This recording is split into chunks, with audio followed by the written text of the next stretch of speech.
We're now going to embark on that conversation on the role of research in finding answers to the ravaging problem of COVID-19 in Nigeria. How can the research community help out? What is happening to research grants being approved for Nigerian universities? And other issues, of course. And for all of that, we're now being joined by Professor Suleiman Bogoro, Executive Secretary, Tertiary Education Trust Fund. Professor Bogoro, welcome to the program. Good morning, Professor. Thank you for joining us. Hello, Prof. Good to see you again. Good to see you again after such a long time. Thank you, my dear. Thank you, Doug. Yes, welcome to the morning show. Well, before we begin to talk about research and TETFund and COVID-19, first of all, I would like you to tell us a few things about the Tertiary Education Trust Fund. I mean, it's supposed to be an intervention fund to support the university system.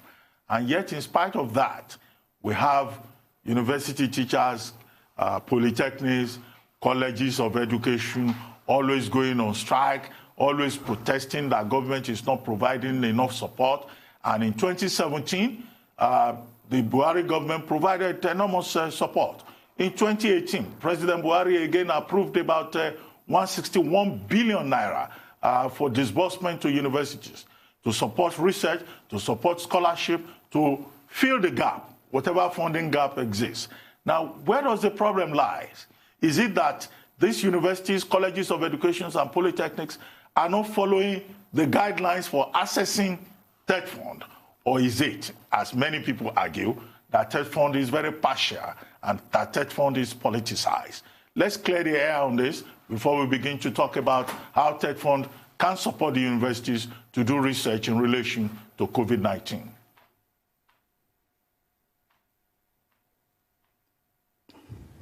Prof, I see you are smiling. Prof? Yep. Yes. Well, I could go on and respond to, I know you put up quite a number of questions about the same time. Let me proceed to respond to the very first part, and that is what I will consider the mandate of TETFund in context of the TETFund Act of 2011. For those who may not know, let me take us a little bit years behind.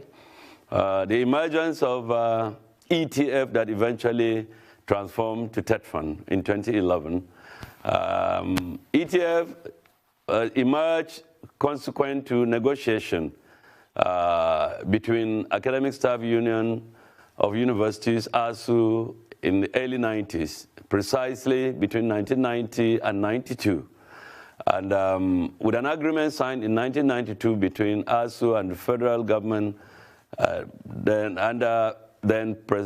military president Babangida, eventually coming into law in 1993 as Education Tax Fund and subsequently Education Trust Fund by 1998.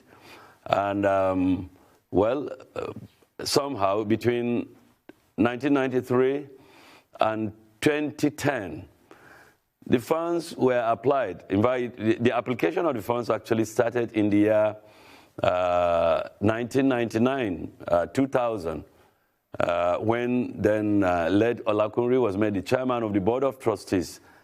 And as very sadly, as it were, the funds were applied across the board. In other words, it is recalled that the original concept was for universities, polytechnics, and colleges of education owned by federal or state governments to benefit. But somehow along the line, even the basic subsector benefited, as well as, in fact, many institutions outside the education sector, including, as it were, nursing schools, colleges of agric, as well as the law school. And that made the impact very minimal. And that is why it was reviewed. And the focus was rejected. And in 2011, at that time, TETFund, led by the current INEC chairman, Professor Mahmoud Yakubu, refocused.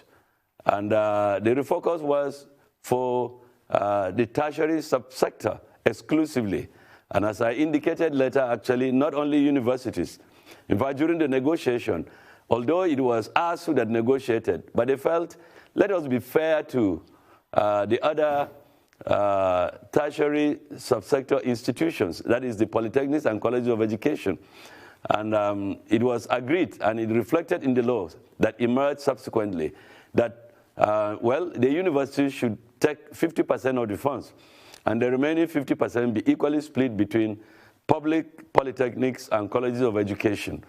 But like I said, because many entities outside the education sector benefited, the impact was considered inadequate.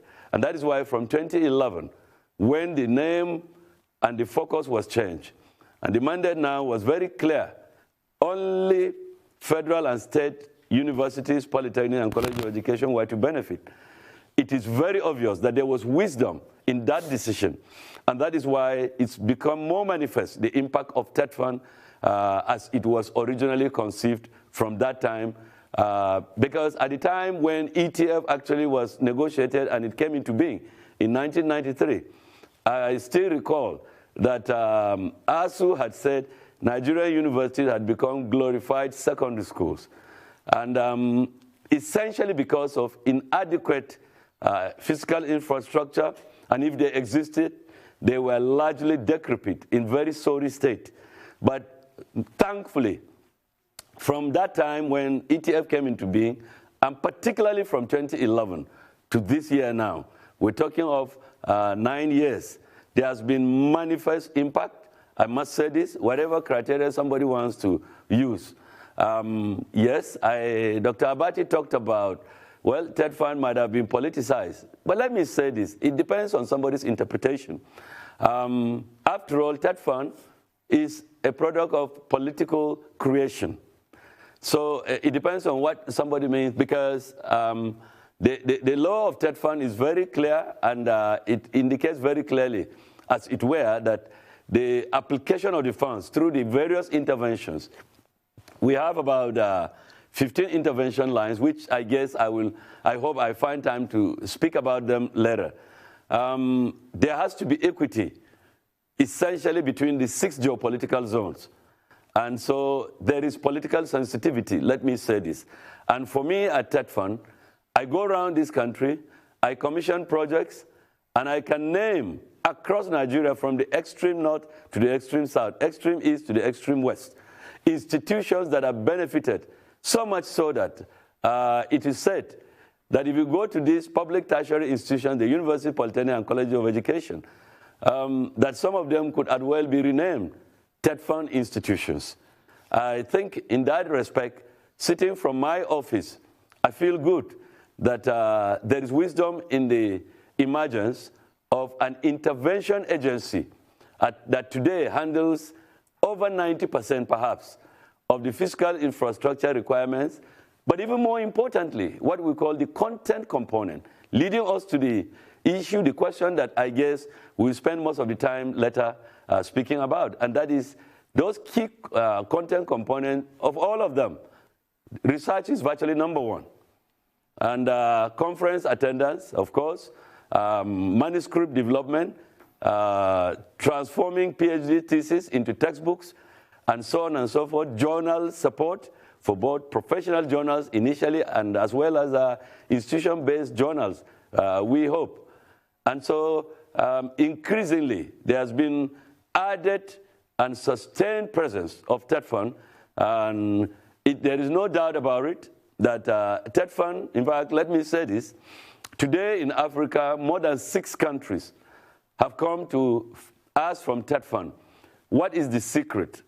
And even in Nigeria, we are proud to say this, that we have attempted to justify, and Nigerians generally appreciate what we've been doing. That is not to say we may be perfect. We take criticisms, and that is why recently we undertook and are about to receive a report on impact assessment of TETFund. We decided to self-assess ourselves, which is pretty rare in the public service. And we are hoping the report will come, and we picked non-TETFund staff, independent consultants and experts to undertake that impact assessment because we have nothing to hide. And we submit ourselves to suggestions and criticisms where we need to improve. Professor Bogoro, thank you. You have explained yourself with regards to TETFund and the role that you played, especially over the past 9 years in terms of developments. Now, I'd like us to take all of that context and apply it to today's pandemic. There's a global race for a vaccine. Research and development is at an all-time high. And one would like to know and really find out the capability or possibility of our tertiary institutions here in Nigeria, particularly our universities, coming out or being able to produce, let's say, a vaccine or some sort of solution to COVID-19. Thank you very much for that question. I knew we were coming to that. For vaccine production, it is the ultimate, as far as I'm concerned. In the science community, speaking about my area, my discipline, I'm a biological scientist, and I should appreciate better the threat of infectious diseases. That is what COVID is. But as we know in Nigeria, we have other infectious disease threats. Of course, we have the Lassa. And it's been said that in this country, so far, more people have died from Lassa fever this year than COVID. Of course, the rate at which COVID is going, it is very likely that the number will continue to rise. We hope not, though. With the concerted effort by the Presidential Task Force, the experts, Nigerians, and indeed, it's a pandemic anyway, so it's a global challenge. Yes, production of vaccine, let me say this, that it's more demanding aspect of the intervention to contain the pandemic. That the vaccine is the very thing I call the ultimate. There are a number of palliative initiatives, I so call them, and that is production of PPEs, production of ventilators, and so on and so forth, as well as any, what I would call trial attempts to contend for those that have been found positive with COVID. The scientists are not resting. Let me say this, that so far we've tried to convey our position in respect of the fact that we have experts in Nigeria in the research community.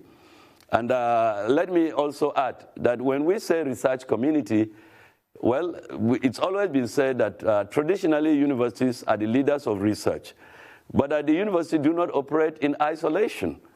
They need, for instance, the research institutes in the various disciplines.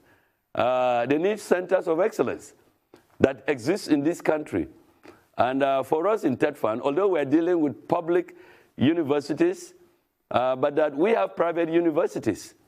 And there's no doubt about it that I am aware, for instance, that the Redeemers University has gone far in its exploits towards gene sequencing in order to arrive at conclusive vaccine that addresses a number of infectious diseases, including COVID.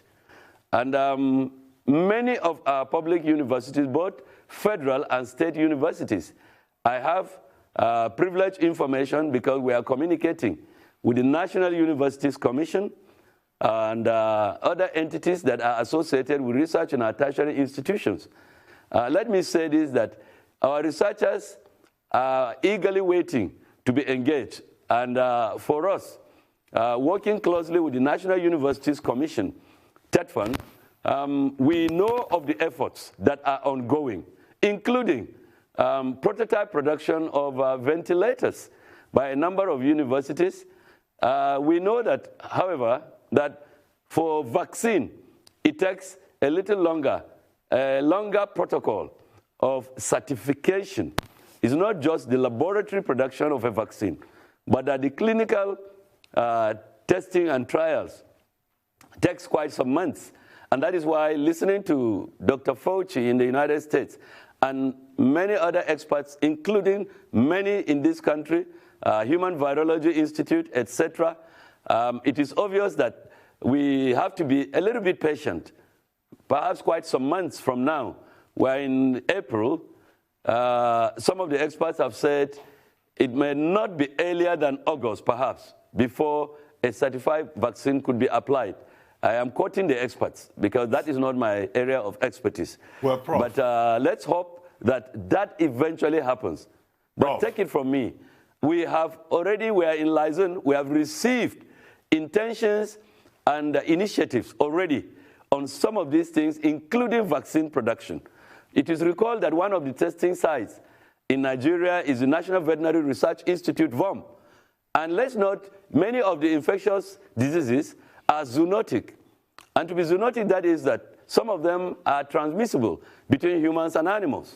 Prof. And so the scientists, both the human medical doctor as the veterinarians, etc., and the molecular scientists are working in concert. And we are in touch with the NCDC. Well, Professor Bogoro, if I may interrupt you here. That, some initiatives will be done, and you will get to hear about it very soon. Yeah, if I may interrupt you, I mean, it's good to hear that you are working together with the NUC and that you are in touch with some other organizations making efforts to get a vaccine and be part of the research for a solution to COVID-19. But how about TETFund?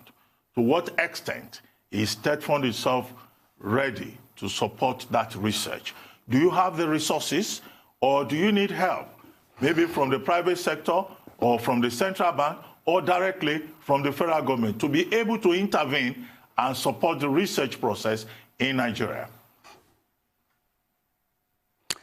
Thank you very much, Dr. Abati. I can proceed to say very clearly that, yes, today in the research community, I'm almost sure that the TETFund research grant managed under the National Research Fund, NRF for short, and currently chaired by Professor Bamiro, is the largest single visible research grant in the Nigerian tertiary education system. And it is recalled that only last year, the Board of Trustees of TETFund, on the initiative and advice by management, recommended through the Honorable Minister of Education, Malam Adamu Adamu, to Mr. President, an increase from the original seed money of 3 billion to 5 billion. And Mr. President approved it. We are even hoping that in the 2020 budget, that could still be scaled up. In other words, it reflects what I personally did as soon as I returned to TETFund, when Mr. President graciously reinstated me January last year to my office, as it were, in TETFund as the Executive Secretary. I made it very clear in consultation with stakeholders associated with our mandate that we must proceed to emphasize the correct thing. Let me say this. Globally, the global rating and ranking of universities is much less because of ordinary fiscal infrastructure. It has significantly to do with the quality of research and, of course, faculty. It's quality of faculty that reflects the quality of research. And, of course, faculty members cannot do research if there are no equipment. So, yes, addressing the issue you raised, to what extent is the support that TETFund is expecting from government and beyond? Today, there is no doubt about it. The message is very clear. While we're all in lockdown across the world, that more funding is actually required. And that is why, from TETFund, we try to increase the amount for research to apply, especially for applied research. That is the National Research Fund that has a grant level of up to 50 million. And I want to say this, that there have been, in fact, including among the 128 research grants that were signed in January this year, there are 1 or 2 that worked on infectious diseases, as it were, and we are hoping that it can be scaled up. And beyond that, as I talk to you, we have had communication from many vice chancellors, colleges of medicine, teaching hospitals, experts, virology experts. You've listened to a number of the experts, professors, and deep researchers, as it were, in this country, communicating in the various media. It is very clear, and the Presidential Task Force, the PTF, is very, very focused in terms of ensuring that there is increased testing. And if there is increased testing, it is those experts that are involved. That is increasing even the sites for testing. But profoundly, and we know that with the initiatives in these research centers and with the support of federal government, as it were, we are expecting that there will be a window, of course, to support the research that we have been doing. But beyond that, let me also add that the TETFund, in the 2020 budget, there is a proposal. In other words, there is a proposal for supporting the emergence of, or support rather, for colleges of medicine in terms of simulation equipment in medicine. That is one angle. Of the 12 centers of excellence, TETFund centers of excellence that are likely to emerge soon, about 3/4 are in the science disciplines. And a number of them are in medicine and pharmaceutical research. And so we are very conscious, and we are determined to work with NCDC, the Federal Ministry of Health. In fact, we wrote a letter to the Honorable Minister, and if not for COVID, we were supposed to have had a meeting with the Honorable Minister of Health to share perspectives about partnership in the area of research that at the moment we're holding about the largest grant for tertiary institutions in this country. And we went beyond that, recognizing the fact that private universities and private research institutes, as well as the industry, are all involved in research. We invited the industry, as well as private research institutes, as well as private universities, to partner with the public universities as partners, as it were, officially in the research grants. And a number of the grants that were approved includes the partnership of those private entities or others that may ordinarily be called non-state actors by the World Bank and other research grants across the world. Thank you, Professor Bogoro. I'd like to come in here. You said that the quality of our faculties affects the quality of research, and now we're speaking about research grants coming in. Now, if we look at the global race once again for a vaccine and a solution, how much of a contribution is Nigeria in a position to actually make to this global race? How much research can we put towards this, etc.? Thank you very much. I would rather respond from this perspective. Take it or leave it. It's a fact that Nigerians are in some of the best centers of excellence across the world. And best centers of excellence include the NASAs of this world, including the universities that are the, as we call them, the topmost of the Ivy Leagues, universities. Nigerians are operating there. It is our desire that, especially now, with the closing of borders, virtually every other nation is closing its borders. Well, as we close our borders, definitely I've been following the Presidential Task Force, and I also watched the CBN governor reeling out a stimulus package. And there is a component to support research, and understandably, as it were. So since we have experts across the world, some of them, there were many reasons. In the past, we talked about Brendan that met a number of, that reflected a number of some of our best leaving the country, going not only in the field of medicine, but other areas. But that we are confident that as the environment for research gets improved within the country, those experts will return. I mean, for instance, the Director General of NCDC returned from diaspora, I understand. I've not come close to him, but you will agree with me that this man is doing a great job. For Mr. President to mention him in national address, the role he's playing, of course, as well as the entire PTF, as it were, in the fight against COVID, is to recognize that people are distinguishing themselves. I can assure you that I am privileged also to know. Only recently we did something from TETFund. We undertook some capacity building for research grant access skills development in Dubai. in Dayton, Ohio, and in Cambridge. It was to give us opportunity for cooperation and peer review.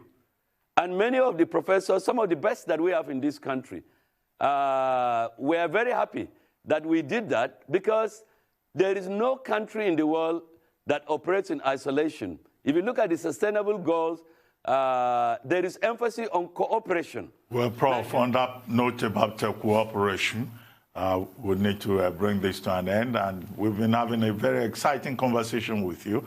We would have wished that it went on for maybe another hour. But thank you very much, Prof.